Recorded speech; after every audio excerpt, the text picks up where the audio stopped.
All right, and we are ready for liftoff. And welcome everybody to this NXT Vengeance Day post show. I am Drew, and joining me tonight for these NXT post show is our favorite lawyer. Me? Yes, you are our favorite lawyer. Introduce Uh-huh. yourself. Introduce yourself, Mr. Lawyer. It is I, Evil Dose. Nice, Evil Dose. How are you, Mr. Dose? I'm doing fine. It's Senor Dose. You're from Texas. You should know Spanish. Senor Dose. I mean, you go by many names. It's Evil Dose. Then it's I don't know, Icarus Fell, Jeff True. Littman, Benjamin True. Benjamin Bratt. I don't know. You use a lot of Right? names. Benjamin Bratt. I do use that one a lot. So I mean, you try. When I'm feeling bratty. Yeah, you are definitely a brat when you want to be, but Mhm. Sure. that's why we love you. But yeah, we're gonna talk about Vengeance Day tonight. We haven't done one of these post shows in a while. I know the next. No, you skipped last time. You didn't want to work. Well, it was somebody's birthday, and looking back on it, I probably should have just stayed here instead. But I'm not gonna Yeah, get screw into it. that person. Yeah, screw that person. But I think I believe the next one's not necessarily a pay per view. It's just gonna be a special event, but it's gonna be the Madison Square Garden one, and Oh. that's a Tuesday. Wait, Um, NXT's at Madison Square Garden? Oh, but not in the main building. yeah, well, I think it's gonna be like I guess like a portion of Madison Square Garden, but they said Madison Square Garden, so. No, I'm sure it's one of the theaters, like what the Felt Forum used to be, or the Hammerstein is. It's got to be. It can't possibly. Well, I don't know. I shouldn't say anything. Cool. Probably more than likely, Whatever. but it's March 11th. I think it's Roadblock, and then of course you have Stand and Deliver, which is the Friday before WrestleMania, as Well, I usual. hope they spring for the Adam Ant song. No, Saturday. I'm sorry, it's going to be Saturday afternoon before Mania. So yeah, they'll more than likely be our next few ones. All right, so let's get into NXT Vengeance Day. So let me pull up the Okay. card and let's go. So Vengeance Day was tonight. It was in Washington D.C. You're kind of close to Washington D.C. Am I correct? Hey, I'm kind of close to Washington, D.C. All right. It's in the Care First Arena. They were sold out, from what I heard. So Yeah. pretty impressive. Another good showing for NXT. 6 matches, which is a little surprising. I mean, I guess surprising in this era. Usually it's about 5 matches, but they added a six, so not complaining. Um, did you have a chance to go, or were you ever planning on going? Um, I planned on planning on going, but the people that I normally go to wrestling shows with, um, either didn't want to come down to DC or up to DC, or they didn't want to pay the prices, which I don't blame them because it was like tickets were like $240. And plus, Senor de Dos has a injured wing, so and I don't leave her at home, and it would have been difficult to get through a crowd and stuff like that. So I hope he feels better. Um, so it's a she. she, okay, she. I hope she feels better. If you're listening. Yes, All right, she's not. so well, that sucks. I'm sorry, man. All No, right. no, she feels better. She's not listening. I guess that's a good thing. All right, so 6 matches. The first match of the night was for the NXT North American Women's Championship. Fallon Henley with Fatal Influence, JC Jane Jasmine Nix by her side. She is was the NXT Women's North American Champion versus Stephanie Vacour. Um, a very good match, very good opener to start the night. Um, I think Fallon Henley, I'll start with her for a bit. I mean, I think she's very good. I mean, I don't want to say underrated. It's weird to call someone underrated when they're on TV every week and they're a champion. But I just think like when we're talking about all the women in the current women's division on NXT, Fallon Henley kind of doesn't really get talked about too much, but she's really good. She's very good. She's really grown into her heel role, and she was able to really hold her own against Stephanie. And then Stephanie. What else can we say about her? She's great. Everything she does looks legit, and the crowd loves her. She's white hot. She got a bit pretty. I thought she got a pretty good reaction when she came out at the Rumble. But yeah, this is a pretty good match. It was predictable, but good predictable. Of course, Fatal Influence getting involved. I was kind of expecting maybe some people coming out on Stephanie's behalf and taking out Fatal Influence, but that wasn't the case. Stephanie came out looking a lot stronger, being able to take out the whole group on her own. And in the end, she won. She's the new NXT North American champion, which that kind of seemed like that was the way to go. And assuming there's going to be a rematch, maybe this Tuesday or the Tuesday in Cincinnati. But what'd you think about the match? Couple things. One, I think that they're really high on Jasmine Nix because they have Fallon Henley and JC Jane working with her, and they're basically, as I think of them, as two-player coaches down at NXT. I think that your description of Fallon Henley as being underrated and really good is accurate. I think she's a really solid worker, great look. I thought it was a little bit weird that they showed Jada Parker in the crowd for no particular reason. They followed it up not at all with Lola Vice sort of walking into Stephanie Vaquer's camera shot an interview last week on NXT. So that was a little bit odd, a little bit surprising. I did not think this was a good match. I thought this was the worst match on the card. They did not work well together at all. The best parts were when Fatal Influence got involved. I don't know what poor Jasmine Nix keeps doing to her nose to break and re-break it, but she's off that mask 2 weeks with that mask on again another week. So I'm not sure what's going on there, but it looked like they were trying to do too much running after each other and whatever you can do, I can do better, and it just was clunky and like they were not going at the right speed. At some point it improved, and Stephanie, she really gets a high elevation when she does those leaps down, and she took out all three of them. By the way, that the crowd to the stadium on two sides, or to the crowd to the ring on two sides of the ring was really snug, so they had to really be careful as to when they were going outside and their dives and stuff like that, and they all night long they did it. But I too also thought there was time to put a belt on Stephanie. They sort of brought three women in, and two of them they were making a really big deal about them, and so they have to make them big deals by having them be title holders. So I'm all for the outcome. A little bit disappointed in the match. I don't know what else to say, but I don't know what's I don't know what WWE does with all of these women who are. I mean, half of the women in NXT are as good as half of the women on the main roster. I mean, they're not all as good as Charlotte or Rhea Ripley or Bianca Belair, of course, but I mean, almost all of the women in NXT are better than Maxine Dupree, for instance. Mm-hmm. It's funny because, like, I forgot, it was either RJ or Justin that said this on the show on Wednesday, that all the women on NXT, like, they're all good enough to just have their own pay-per-view. Like the men's main event scene is really weak, and we'll talk about Ricky Starks in a bit. But it's like, I'm glad that WWE's addressed that, because Oba is going to need more opponents, and hopefully with this TNA deal, it can definitely shed a light on it. They're kind of doing with the tag team division where they're having Fraxium go back and forth to each show. Yeah, the women. Yeah, they can easily just get their own pay-per-view. Like tonight, if they really wanted to, tonight could have just been an all-women's pay-per-view. Like that. All four. Yeah. I've been saying they should do an Evolution too. I've been saying there should be an all-women's WWE television show. Exactly. Like, do that. Like, you have enough women to do it. I mean, you can just. I mean, like the theme of that. You've known me long enough to. I don't mean to interrupt you, but you've known me long enough to know that I have not historically been interested in women's wrestling. Oh, I know. Trust me, I know. Like. I mean, you can even do a theme for Evolution. The past versus the present, and the future. Like the main roster women versus the NXT women. Like absolutely. Like bingo. There you go. I just booked a show for Shawn Michaels and Triple H. You're welcome. Yeah, I mean, I like this match. I'm not saying I loved it. I liked it. But now's a good time as any to put a belt on Stephanie.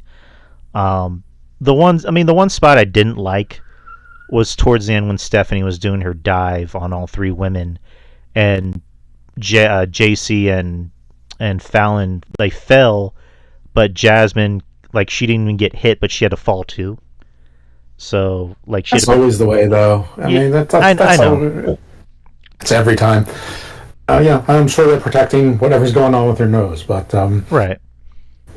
I don't know that corkscrew that Stephanie Vaquer does was very impressive. All right, that was pretty sweet.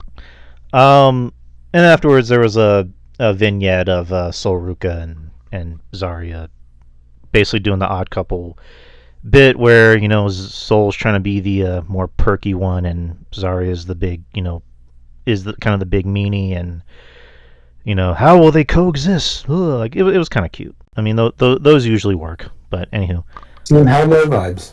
yeah, exactly. Next is you have for the NXT Tag Team Championships, Fraxium versus Josh Briggs and Yoshiki Inamura. This is a fun match. Fraxium, the best way to describe them is they are what everyone thinks the Young Bucks are, which is they are. Or what everyone wanted the Motor City Machine Guns to be. I mean that too. I guess the Young Bucks in a sense were like with Fraxium, they know how to adapt to any style, whether it's working against big guys, and they've worked against a lot of big guys, or guys their size, or whatever. Whereas the Bucks, it's more of a you have to work our style or else, with the exception of like when they wrestled the Briscoes. But go ahead. Once upon a time, like 12 to 15 years ago, the Young Bucks knew how to work other people's styles, and then at some point they just decided to stop. And I don't know if it was before AEW or after AEW and they had all the power, but it was definitely afterwards. But there was a time when the Bucks could work other people's style. I mean, they did tag matches with Shane Taylor and Keith Lee, for God's sake, and the War Raiders. So there was a time they were War Machine then. But anyway, I don't want to talk about the Young Bucks. This was the match of the night for me. This was great.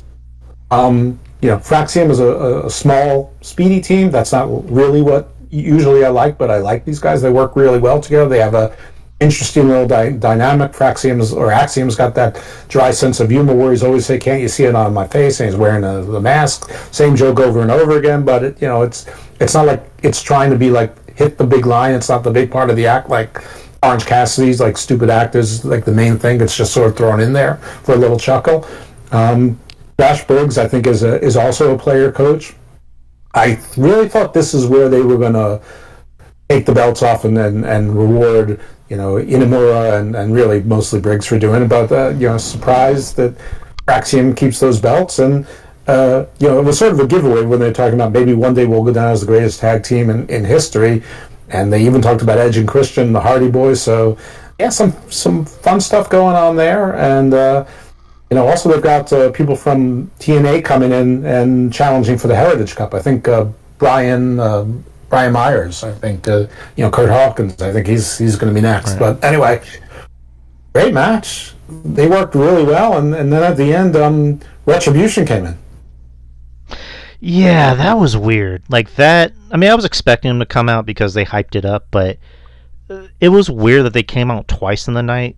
Like, I think if anything, you should have just saved it for the Oba stuff. I don't mean to jump ahead, but like, yeah, that went over like shit to me. And it was also weird that the second time they turned the lights out. The first time they had the lights on. I mean, do it the reverse. And I don't know why they kept the masks on, through the night. And I mean, last we saw Dion Lennox. Is that his name? His character's name? Yeah, Dion. He was sort of the nice guy.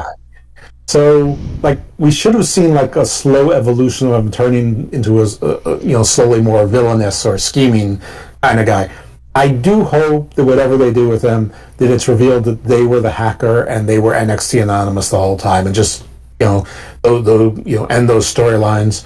I don't know if they're going to put anyone with them or who's going to do the talking. I give every faction a chance, so I'm marginally interested, but. Only recognizing one of them, and one of them is a guy that I interact with on X. His name's Joshua Black, and he's the one that's Osiris Griffin. So he's in the group. And it's NXT, so I want to give it a chance. But trying to do the whole Aces and 8 Retribution look, I mean, I would have liked for them to try to do something a little bit more interesting. Right, like I don't know. I'm kind of like you. I don't want to poo-poo over this too much, but it's like I don't know. Maybe it's because I've been watching wrestling too long. But it's like whenever these like factions come out or whatever, it's like, are they in cahoots with the people that work in the lighting department that they're able to turn the lights off when they're supposed to be this anonymous group that nobody saw sneaking into the arena? So like, I don't know. I always find that kind of. I mean, I've been finding that weird lately. So I don't know. Like I would have preferred if they just did it towards the end of the Oba match and just kept the lights on instead of just like turn the lights off and shine the light on them. Yeah, So it was weird. I was expecting Malachi Black, Aleister Black to pop up, but no, I agree with you. But at least they came out only after the men's tag team championship match and the men's heavyweight championship match, and there were no other male belts on, so they have made their intentions known. They're going for gold. So at least there's that, and it seems like they're goal oriented because actions that have no goals make no sense to me. right, I think that's why the Undisputed Era worked out so well because they had the prophecy and they actually fulfilled the prophecy. The Four Horsemen were always about gold, and the Bloodline was partly about gold, and now they've made the whole who's in charge of the tribe just as valuable as gold, maybe more so in some ways. So. Again, I'm gonna give it a shot. I don't see any of these guys beating Obafemi, but whatever. I'm with you. I mean, I think that they should have done the spooky light thing when they first came out, if at all, and then at the end the lights should have remained on because it makes no gosh darn sense. Especially when you're going after the man mountain. Why would you have spotlights on yourself and come from the audience in? I mean, like again, it was the opposite of what the chronological presentation should have been. But I don't really want to beat this to death. right. But yeah, going back to the tag match, I really did like it. That was a match where I kind of went into it thinking like, okay, this is gonna be good because it's Fraxium. Because I was kind of unsure about Briggs and Inamura, and I found myself really digging it. I don't know. I'm not sure if I would call it my match of the night. I'll have to think about it before the end of the review. But I really did enjoy it. Like I said, Fraxium knows how to adapt to any style, and they make anyone look good. They made OTM look good, in the match they had. But yeah, this is a hell of a match. Didn't think Briggs and Amore would win, but hell of a match, really good.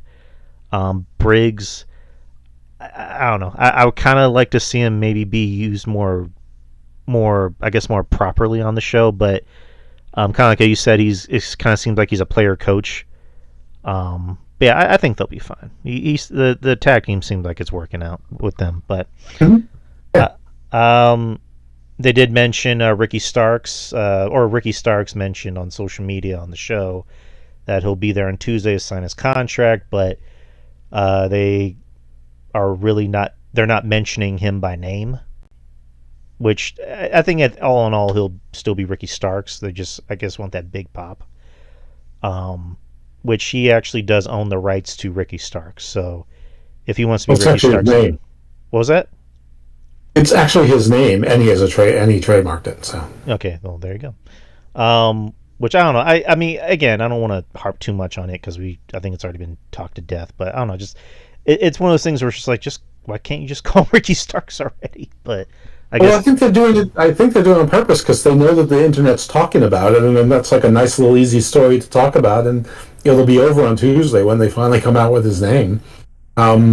I was just on the Phil Marks PWT 100th episode, and he thinks that maybe they're still trying to work out the contract on the royalties, and I suppose it could be that as well. I just don't see how, once he's already on TV, why WWE would reverse the leverage. Now Ricky Starks has all the leverage in that, and I'm sure they gave him the same contract. Probably Punk and Cody gave him a few tips and said, "This is how far they're going to go with you," and so I really don't think that they were that desperate for Ricky Starks to come in that they're going to go crazy on the merchandise royalty contract. But anyway, again, I don't really want to be yeah. I mean, bold prediction. I agree. I think that he will be known as Ricky Starks in NXT and WWE.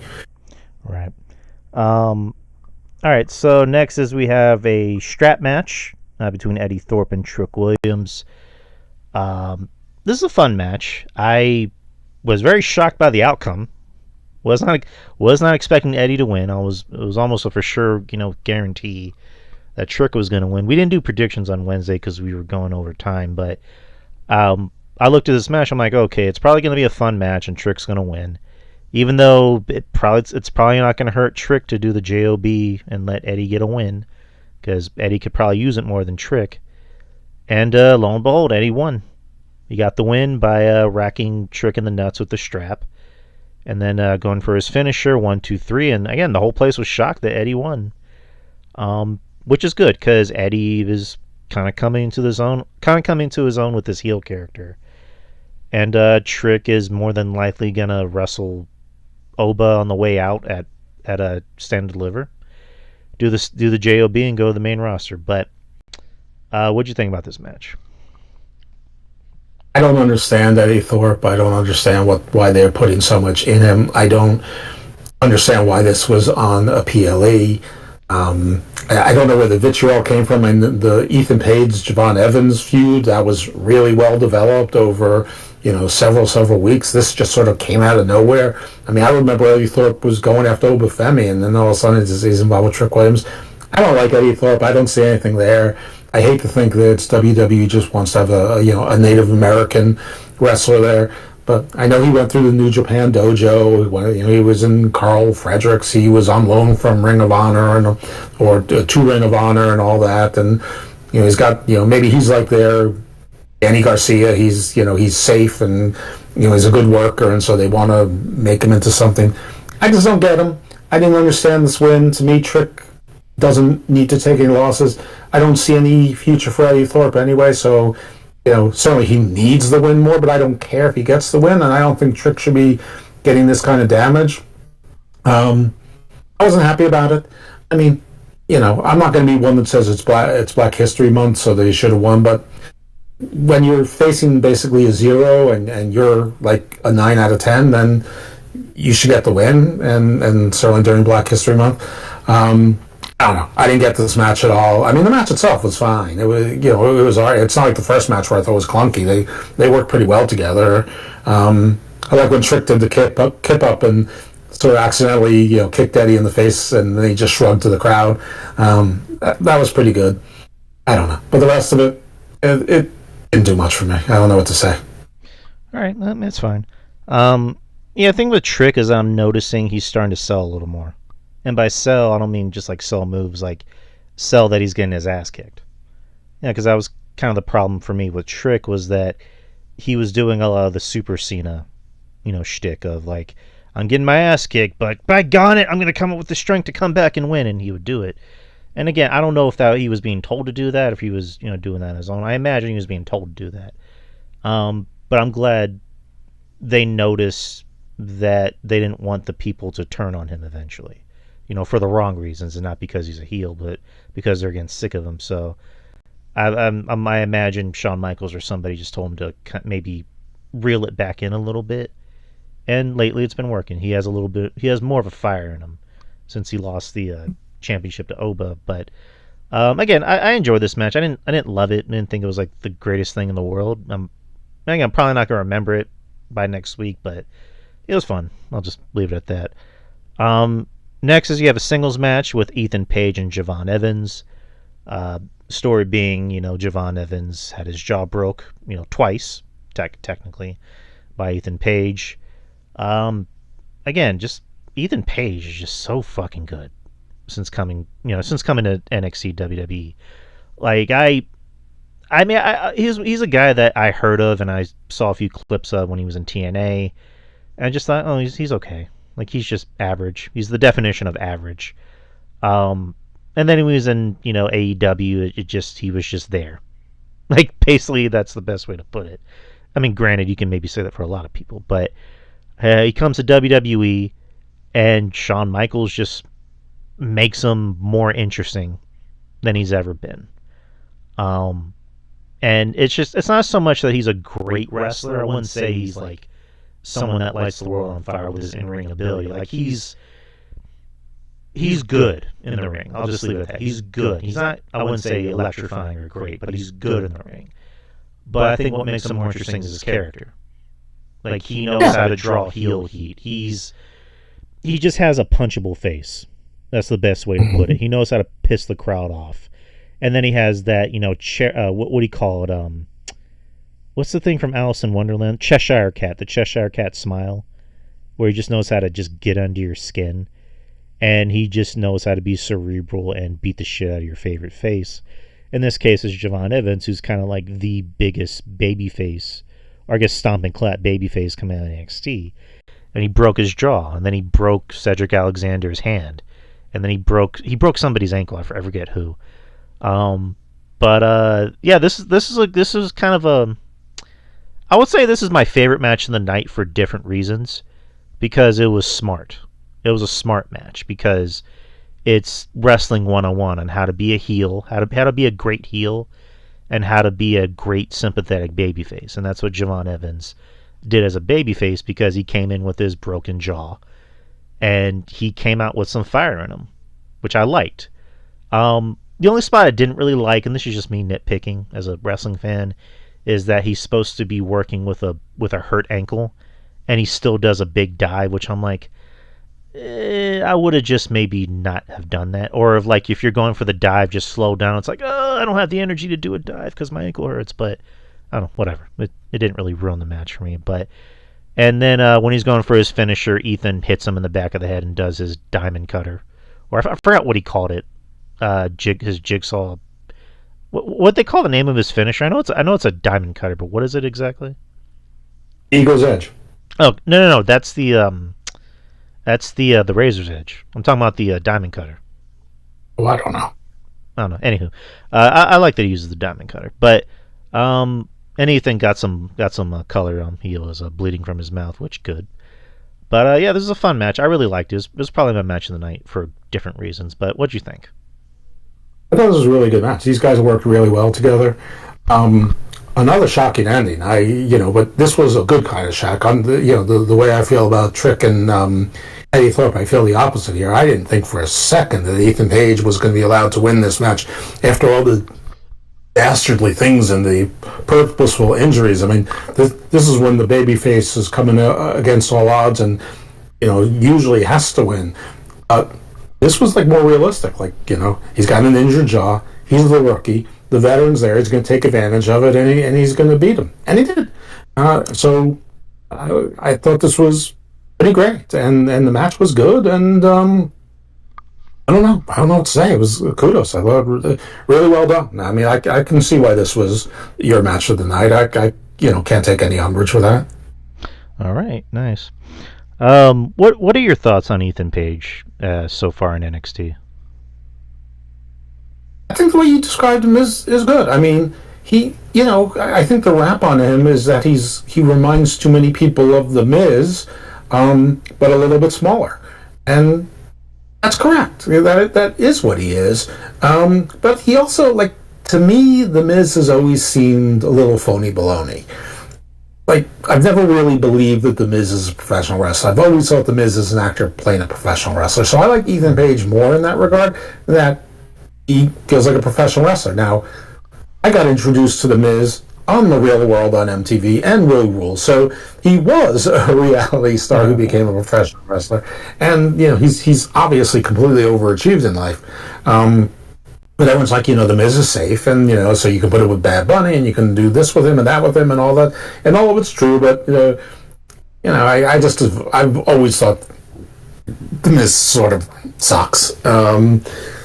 His most entertaining thing was, I think, when Daniel Bryan actually really insulted him on that show, The Bump or whatever, and The Miz, got fired up, and it didn't go anywhere.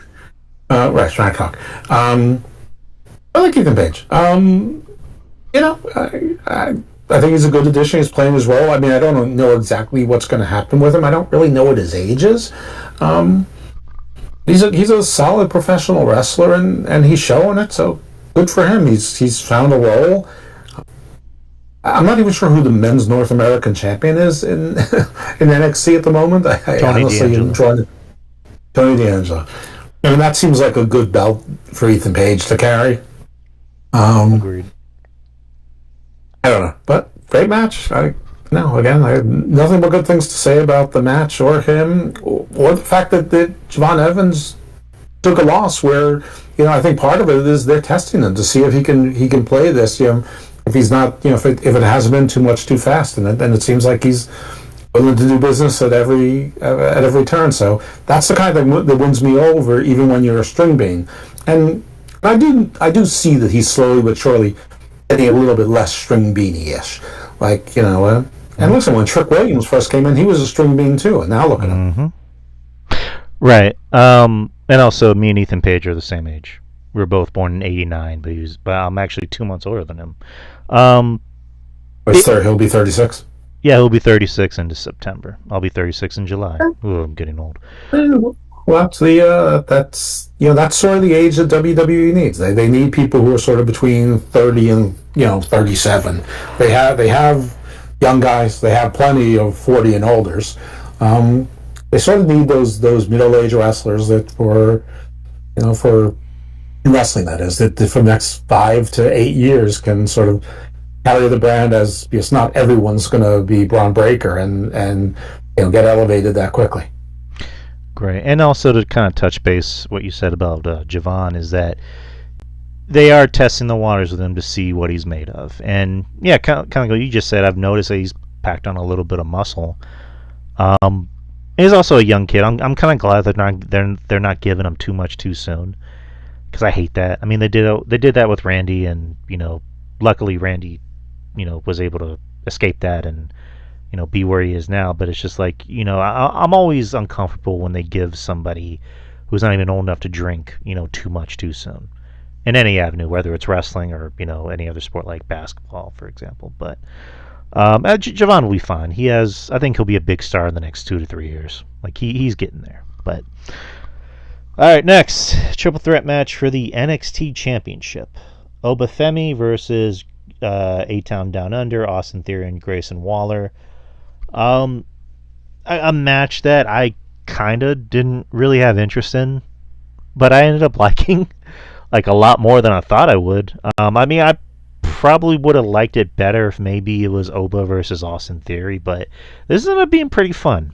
I mean, the big story, of it is, Austin Theory and Grayson weren't sure if they can trust each other. They weren't sure who was going to take the pin, and a lot, they did like the basic wrestling 101 of like, Austin tried to go for a pin and Grayson would disrupt it, and vice versa. There was a nice spot, where Oba throws Grayson through the table, and then Austin goes for his pin, and then Grayson disrupts the pin, and then Grayson goes for his stumbling in stunner, that's what I call it. I don't know what else it's called, but and Oba does his power bomb, and 1, 2, 3, Oba's still the champion, which was expected, but it was still a pretty fun match in my opinion. And then, like we mentioned earlier, the Shield, Timu Shield, or whatever they're supposed to be, Retribution, came in and attacked Oba. But whatever. But what'd you think about the match? I liked it. It was, again, I felt, I was like you. I wasn't particularly excited about it, but I wasn't really dreading it. I mean, the more interesting story was how will Theory and Waller get along or not get along, but sometimes a match is exactly what it's supposed to be, and it was, and they all worked out pretty well. It was pretty brutal, a lot of table spots and violence in it. Oba won as he should have retained, and again, Waller, who I think was rushed a little bit, I think he got too much too fast as far as being elevated. A lot of people feel the same way about Theory, although he's been working in wrestling since he's like 17. They keep showing that they don't take themselves too seriously, or they take themselves exactly as seriously as they need to. That it's a business for them.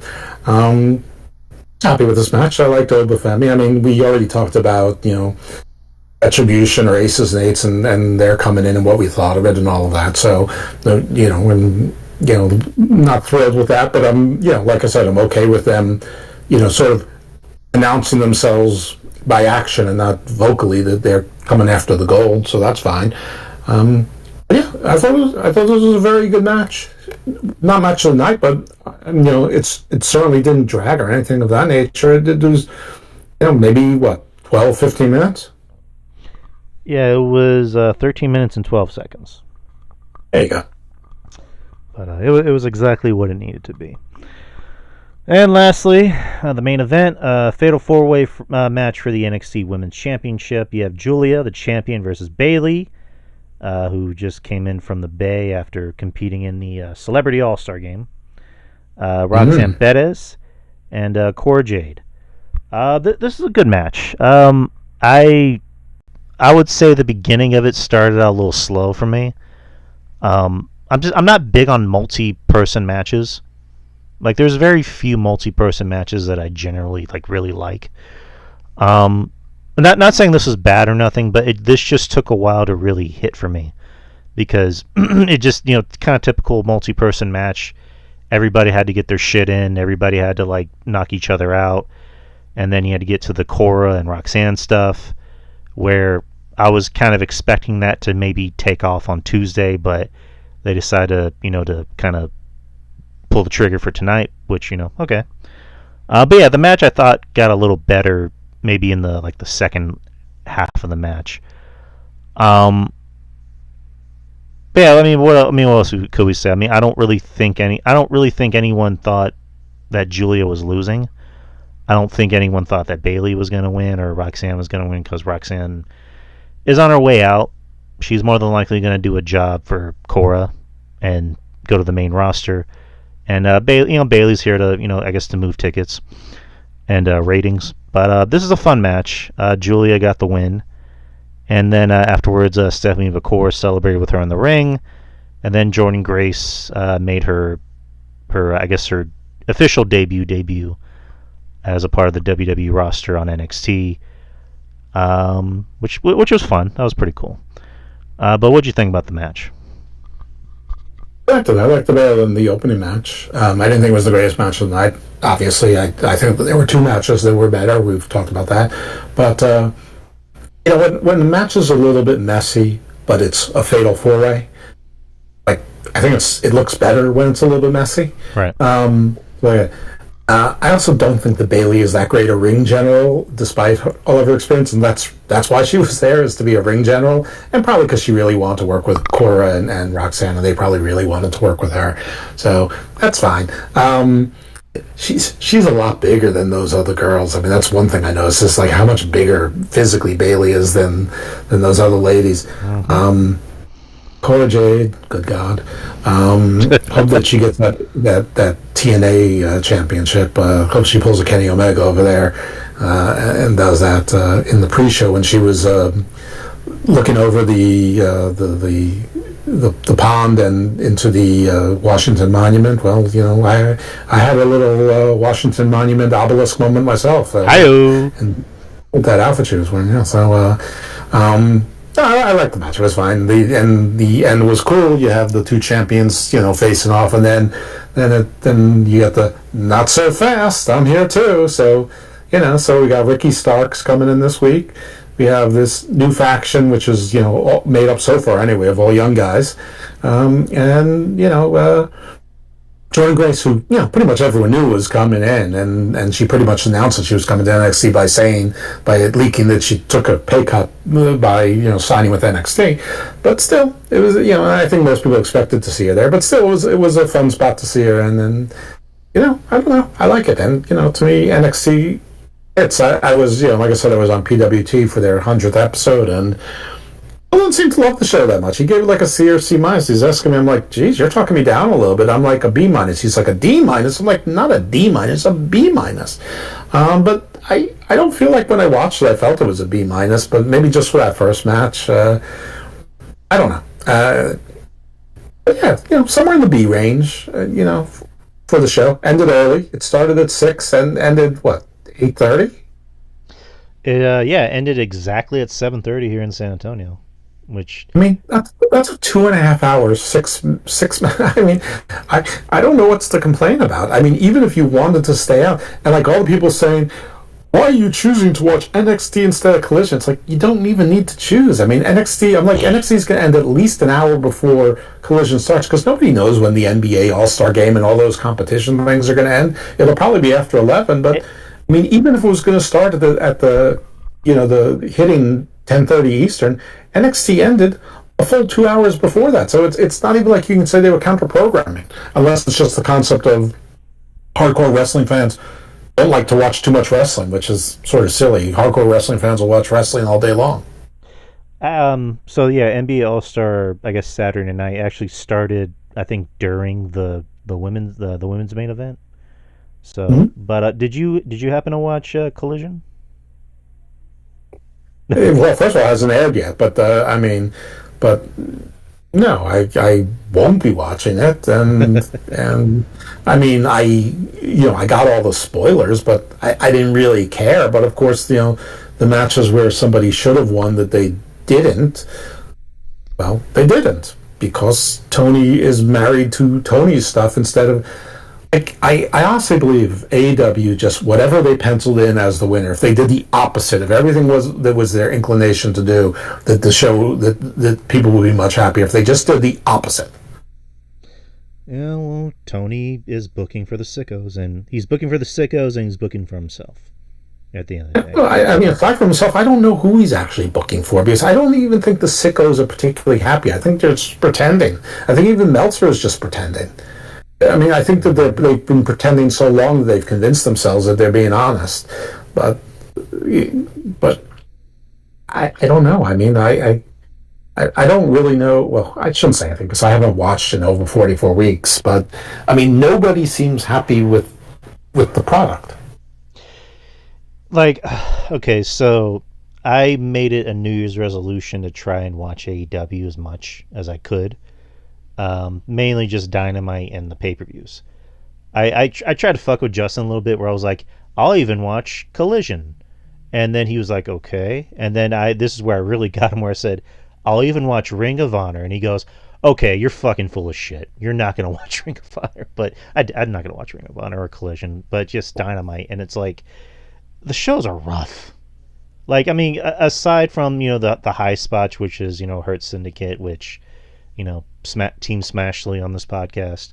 It's nice seeing Bobby Lashley and Shelton Benjamin just murder people. And,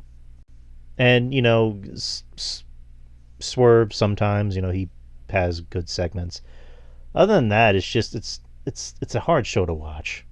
Like, I'm not as enthralled with the Tony Storm stuff as everybody else is.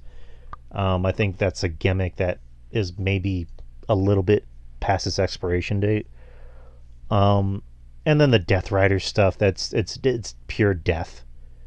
Adam Copeland, Edge, whatever the fuck, is just like, they're there for money. Like, let's just call it.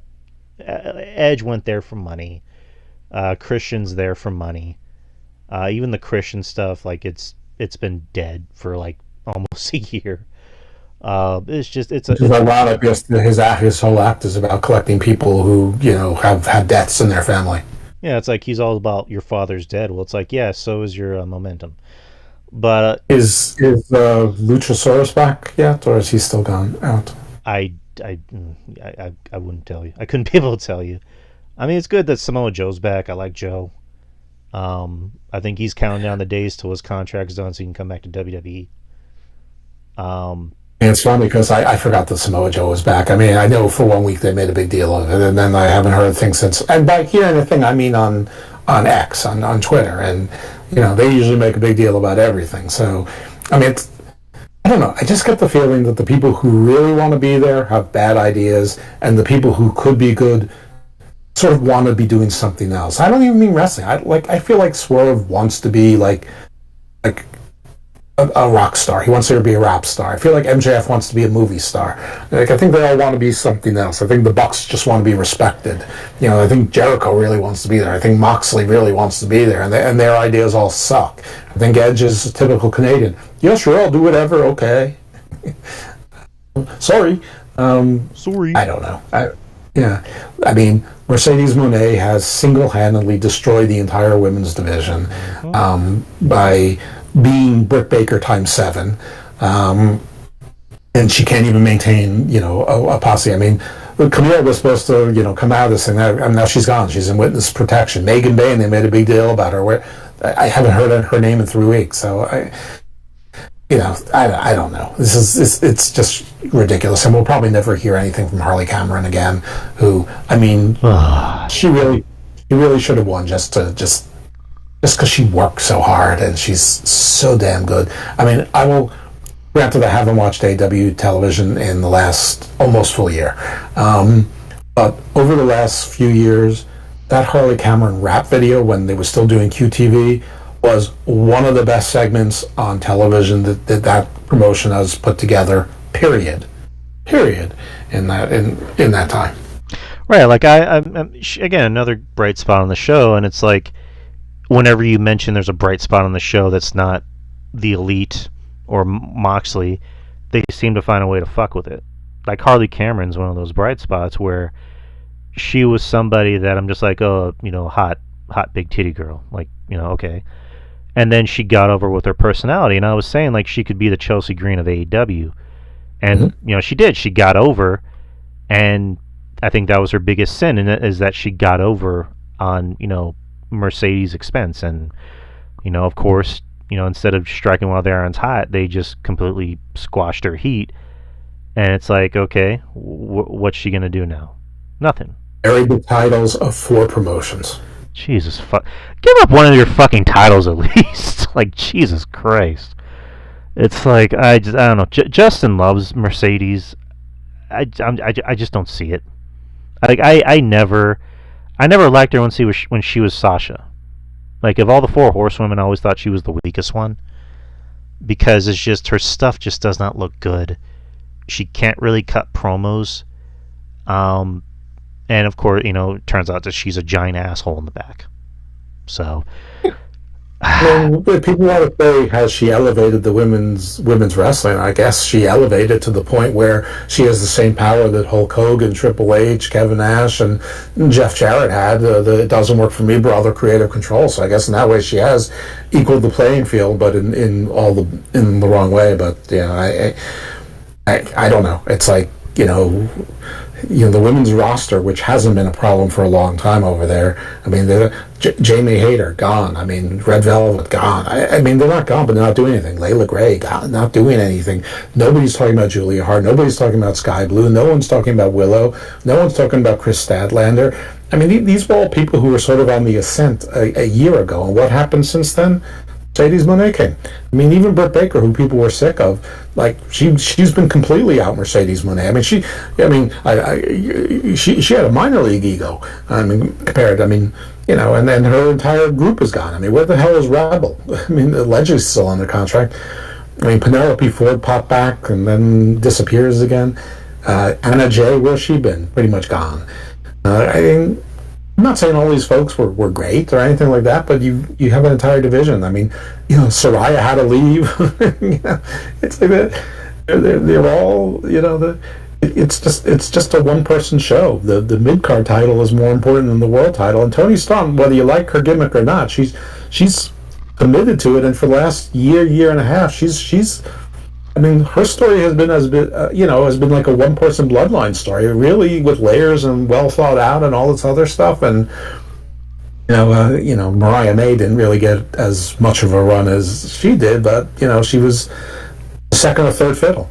Anyway, I mean, it's all sort of almost muted. I mean, kudos to Toni Storm that her whole arc hasn't been completely muted by this Mercedes Moné one-woman power trip, but it's been partly muted by it, and it really is good work. I mean, I think when people look back at wrestling characters, if people still are in 20, 30 years looking at female characters, this Toni Storm thing, however long it lasts, is going to be something that people remember. Right. I mean, yeah, again, I'm not the biggest fan of it, but, to her credit, she got it over. She got something that could have been a silly-ass gimmick and got it over and recreated her career. And so, bravo to her. I'll give her that.